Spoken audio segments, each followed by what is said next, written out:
this about you. Could you just expand on what this means? And can we tell it from your side rather than a headline that is totally misinformed?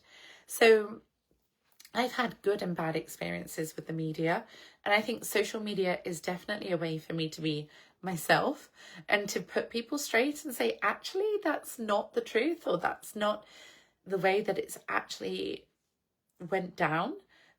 You're missing the point. So I'm thankful for that.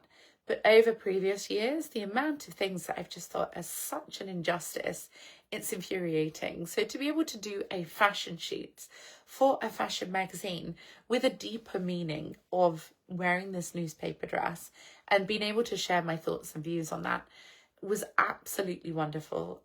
It's something that I really love, adding a deeper context to something. So it's not just a pretty picture to look at. Not that I'm calling myself pretty, but it's not just aesthetically pleasing or artistic. It's actually thought-provoking. And I love just getting beneath the surface and holding a creative meaning. And hopefully, if you read my captions, the essays that I write on most of my posts, you will see that there is far more depth there, and it's not as superficial as the world has become. And if only all journalism and media went to such extent, I think the world would be a much better place. Agus says, if you have a husband. No, I don't have a husband, and I don't want a husband. It's not for me. Steve says, how are you? I'm very well, thank you. How are you?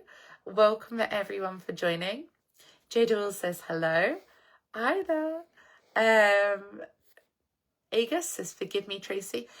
Not a problem. You have not offended me at all.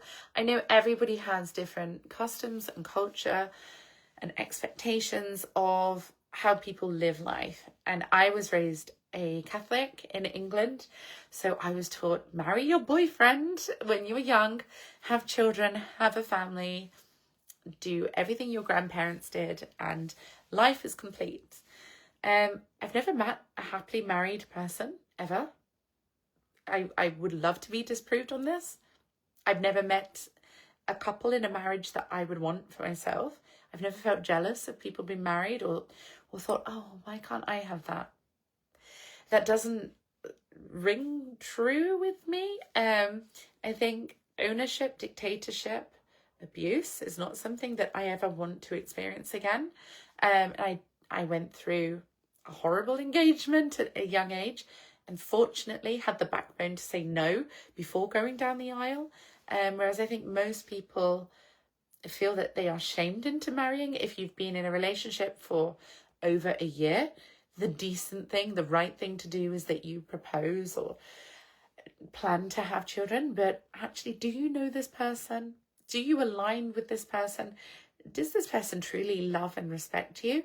Or are you with them because you'd rather not be alone, because other people want you to marry and have grandchildren for your parents? If you took away societal expectations and norms, would you still make the same decisions? Is there a reason why you feel that you need this person in your life?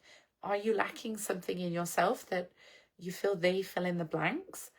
But surely if we see what is absent from our lives, look inward and nurture that, we don't need somebody else to fill in the gaps. We can say, I will fill in my own gaps. If I'm not comfortable with this, I will go and study it, or I will experience it, or I will build exposure to it to the point that I'm okay with this. What would I need a partner to do for me that I can't already do for myself, that I can't already thrive in doing for myself? I don't need anybody to catch wasps and spiders. I don't need anyone to pay the bills or raise my children. I'm happy doing that. That is my role. It's my purpose. It's my meaning. And that's my happiness. So anyone who is in my life or comes into my life, I have zero expectations. I'm not looking for a protector or a provider or anything. I already have everything I need. I'm already at peace by myself.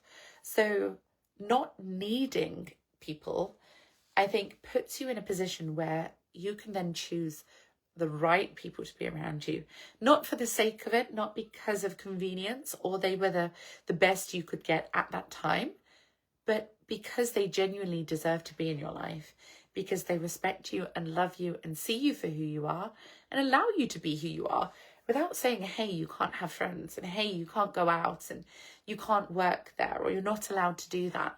Don't you say, I trust you and I love you and I know that you are a dependable person. So I'm not going to impose rules and dictatorship upon you, just as I would never do that to anyone else. I would never say, you can't see your friends, or you can't wear these clothes, or you can't go on a holiday without me. If somebody wants to do those things, they should be free to do it. Who are we to control others? And who are we to be controlled by others to the extent that you lose your identity and you're scared to not offend someone? If you truly love and respect someone, you would never offend them by being yourself. And if you're not right for them, they will pick fault in so many things that you do. They will be annoyed by you. They will lose their patience with you. They will try to change you. I know what kind of life I'd rather lead. Sivan says, what's the plan for Sunday? So I was supposed to be having a photo shoot in central London tomorrow, but I've cancelled, postponed for another time. Because, as I say, I am exhausted from being on a movie shoot. I've got so much writing to do, and I love writing.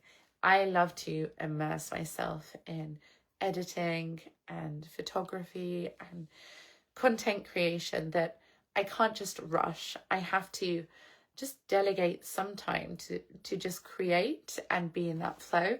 So the weather is nice tomorrow, apparently. I'm going to have a relaxing morning, have my workout, catch up on some deadlines, because I'm so hectic at the moment with my son being back at school for the first time in almost a year. I'm playing that juggling game of working full-time, being a single parent, and also having some kind of social life, seeing friends and family and loved ones. So it's definitely burning the candle at both ends, and I have to delegate what comes first. So I have cancelled my plans for tomorrow, and I'm taking some me time, which is well-deserved because I work 24/7, 7 days a week. A mother's work is never done, and an influencer's work is just crazy. There is only one of me and so many people asking so much of me that I have to be able to say enough is enough and this is me time now.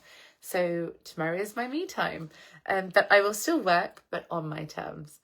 Scrolling your comments, Charles says happy Saturday. Thank you. Welcome to the weekend. I hope you are all well. A name in a foreign language which I can't read says, welcome dear moon, you light up my heart. Oh, thank you. Jabel says, honestly, you're so sweet. We'd love to get to know you. Well, hopefully when we have these chats, we can all get to know each other. And thank you so much for joining, everyone.